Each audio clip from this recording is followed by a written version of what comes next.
PV. അൻവറിന്റെ ഒരു പത്രിക ഉൾപ്പെടെ 7 പേരുടെ പത്രികയാണ് സൂക്ഷ്മ പരിശോധനയിൽ ഇന്ന് തള്ളിയത്.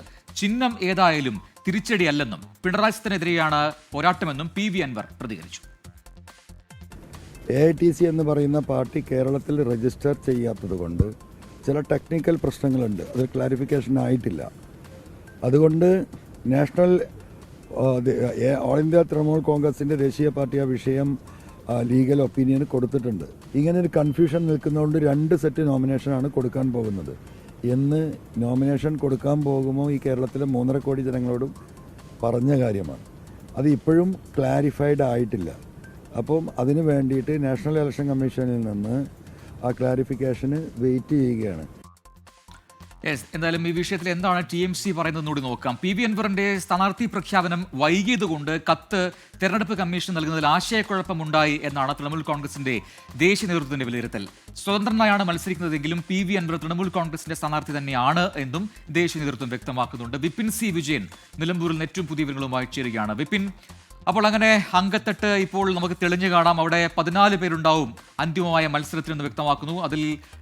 അതിൽ സ്വതന്ത്രരുണ്ട്, അപരന്മാരുണ്ട്. അങ്ങനെ എല്ലാ രീതിയിലും ഒരു ഫുൾ തെരഞ്ഞെടുപ്പിന്റെ രീതിയിൽ തന്നെ, ഒരു ഉപതെരഞ്ഞെടുപ്പ് എന്ന രീതിയിലല്ല, വളരെ ശക്തമായ പോരാട്ടം അവിടെ ഉണ്ടാകുമെന്ന കാര്യത്തിൽ യാതൊരു സംശയവുമില്ല. അതിൽ പ്രധാനമായും ഈ 3 മുന്നണികൾ അവരുടെ വിജയപ്രതീക്ഷ എന്താണ്? ഒപ്പം പി.വി. അൻവർ ഇപ്പോൾ TMC ബാനറിൽ അല്ലെങ്കിൽ കൂടി തന്നെ സ്വതന്ത്രമായി മത്സരിക്കുന്നു എന്നതും അവിടെ വളരെ പ്രധാനപ്പെട്ട കാര്യം തന്നെയാണ്. അപ്പോൾ വോട്ടുകൾ സ്പ്ലിറ്റ് ചെയ്യപ്പെടും എന്നതിലൊന്നും ചില നേരത്തെ വന്ന സൂചനകൾ ശരിവെക്കുന്നത് തന്നെയാണ് ഇപ്പോൾ നടക്കുന്ന സംഭവ വികാസങ്ങൾ. അപ്പോൾ എന്താണ് ഒരു അന്തിമ ചിത്രം? ഇനിയുള്ള ദിവസങ്ങൾ അത് എങ്ങനെയായിരിക്കും ഓരോ മുന്നണികൾക്കും?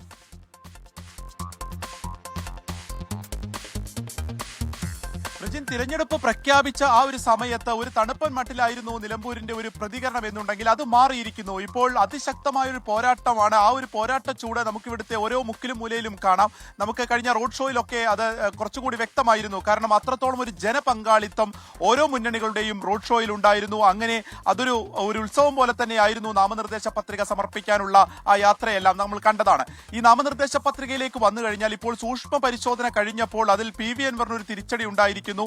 അത് തൃണമൂൽ കോൺഗ്രസിന്റെ സ്ഥാനാർത്ഥിയായിട്ടായിരിക്കില്ല അദ്ദേഹം മത്സരിക്കുക, സ്വതന്ത്ര സ്ഥാനാർത്ഥിയായിട്ടായിരിക്കും. കാരണം തൃണമൂൽ കോൺഗ്രസ് കേരളത്തിൽ രജിസ്റ്റർ ചെയ്തിട്ടില്ല. അതുകൊണ്ട് തന്നെ ഈ നാമനിർദ്ദേശ പത്രികയിൽ 10 പേർ ഒപ്പിടണം എന്നുണ്ടായിരുന്നു, പേരെഴുതി ഒപ്പിടണം എന്നുണ്ടായിരുന്നു. അതുണ്ടായിട്ടില്ല. ഇത്തരത്തിലുള്ള സാങ്കേതിക കാരണങ്ങളാണ് ഇപ്പോൾ ആ തിരിച്ചടിക്ക് കാരണം, ആ പത്രിക തള്ളാനുള്ള കാരണം. അതുകൊണ്ട് തന്നെ സ്വതന്ത്രനായിട്ടായിരിക്കും മത്സരിക്കുക. ഇനി സ്വതന്ത്ര ചിഹ്നം ഏതാണ് എന്നുള്ളതാണ്. അദ്ദേഹം ഒരു മുൻഗണന നൽകുന്നത് ഓട്ടോറിക്ഷയ്ക്കാണ്. കഴിഞ്ഞ തെരഞ്ഞെടുപ്പുകളിലൊക്കെ സ്വതന്ത്രനായിട്ട് മത്സരിക്കുമ്പോൾ ഓട്ടോറിക്ഷയായിരുന്നു ചിഹ്നം. അപ്പോൾ അത് ലഭിക്കുമോ എന്നുള്ളതാണ് ഇപ്പോൾ തൃണമൂൽ കോൺഗ്രസ് ആ ഒരു ടീം അതുമായി ബന്ധപ്പെട്ട് നോക്കുന്നത്.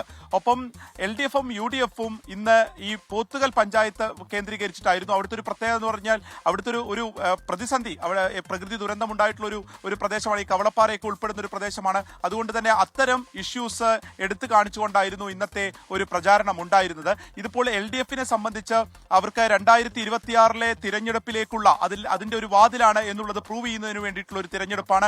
ഒപ്പം തന്നെ സംസ്ഥാന സെക്രട്ടേറിയറ്റ് അംഗം M സ്വരാജ് മത്സരിക്കുന്ന ഒരു തിരഞ്ഞെടുപ്പാണ്. അതുകൊണ്ട് വിജയത്തിൽ കുറഞ്ഞൊന്നും പ്രതീക്ഷിക്കാതിരിക്കുന്നു. UDFിനും ഇത് ഒപ്പം തന്നെ പി.വി. അൻവറിനും ഒരു ജീവൻ മരണ പോരാട്ടം എന്ന നിലയിലേക്ക് ഉയർന്നിരിക്കുകയാണ് നിലമ്പൂർ ഉപതെരഞ്ഞെടുപ്പ്. വിപിൻ സി വിജയനാണ് ഏറ്റവും പുതിയ വിവരങ്ങളുമായി നിലമ്പൂരിൽ നിന്ന് തത്സമയം ചേർന്നത്.